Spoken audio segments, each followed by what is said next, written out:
we've got leadership. We need leadership that understands what we must invest in Africa, what will grow Africa, not what will continue to destroy Africa as a cancer, like the industry, the type of industry that we have, the type of farming that we have, the type of economic system, which is what I was trying to break up in a piece that I wrote for people this week.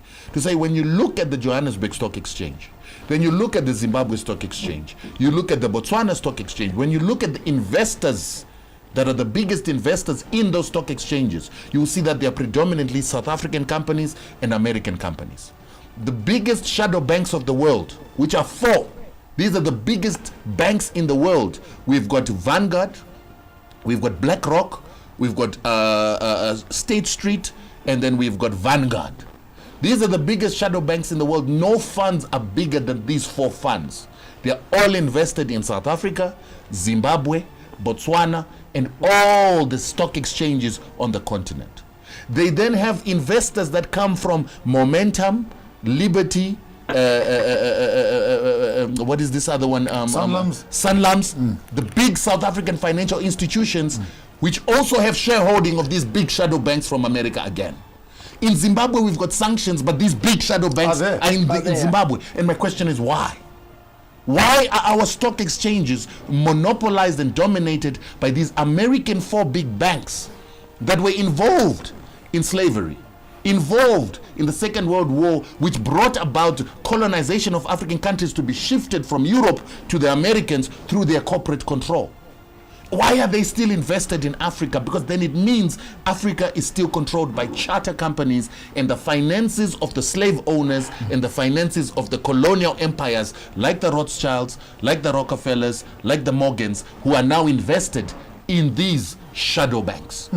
That is our economy. We must change that economy, and we must stop the language. You went on spirituality, you went on governance, now you're on economics and industry and shadow banks. And remember, those are all dependent on spirituality that builds our governors, who determine who is investing in our country, who determine the investment policies in our countries. Right now, we were trying to create a fund in Zimbabwe where we say we want 100,000 Zimbabweans to be able to come together, collect their $10, $50 into a fund. And we want to make sure that that fund can only invest in the control of specific resources. Right now, we've got gas in Zimbabwe. It's not being exploited because no foreign investors came. Yet Zimbabweans have lots of money. If 100,000 of us come, 1 million of us come, we put our $10, our $100 together, we will have enough money to exploit our own gas on our terms with our own facilities.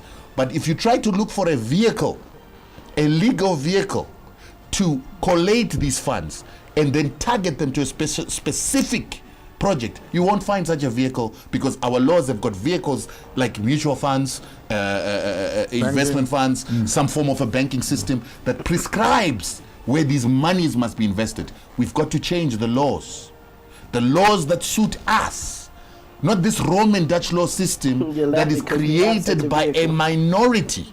Zimbabwe was colonized by only 2% white people.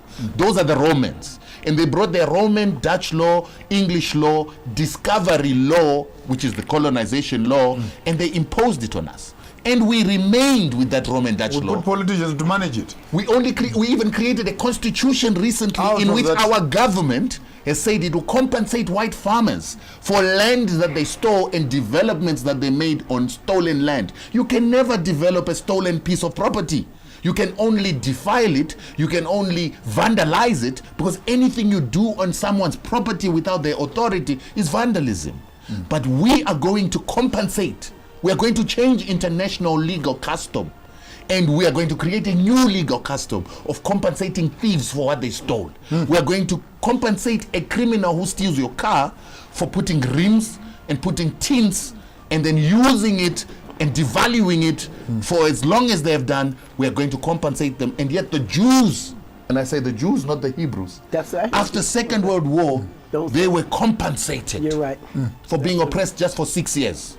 And Africans for 400 years. We've got Emerson about Mnangagwa. 700 years maybe. We've got Emerson Mnangagwa, my president now, together with a ZANU-PF, the most radical and most revolutionary political party on the African continent, writing a constitution in which they are going to compensate the people that killed our ancestors, took their heads, took their land, cut the trees off the land. While you're on that, respond also, Vic Falls has been sold to the Chinese.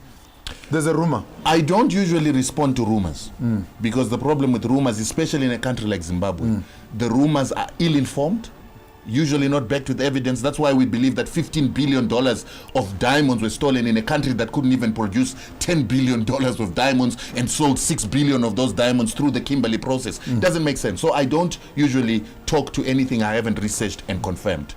And I try to teach Zimbabweans not to have a culture of relying on gossip and relying on what comes from the mill of the gossip to make their conclusions. That's the same reason why Zambia, they say Zambia has been taken over by the Chinese.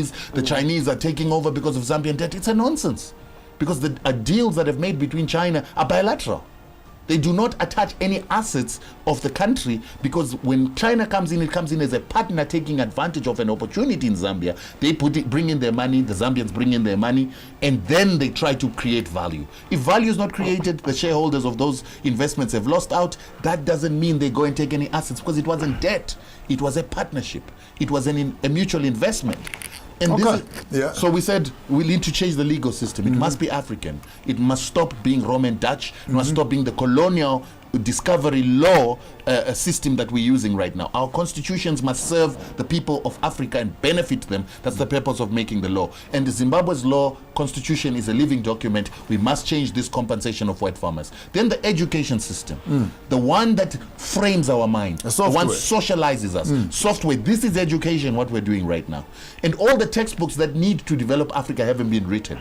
We must write them from the content that we generate on shows like this. And once we've got the education system right, we then change our agriculture.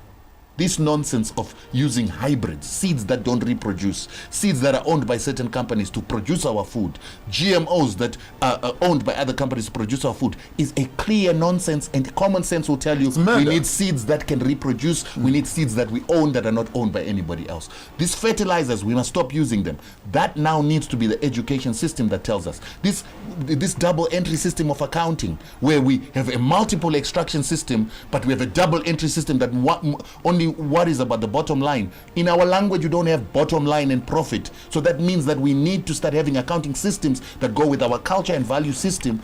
We don't have profit, bottom line, and exploitation in those. And we don't have these resources. People are not resources. So we need to change that language.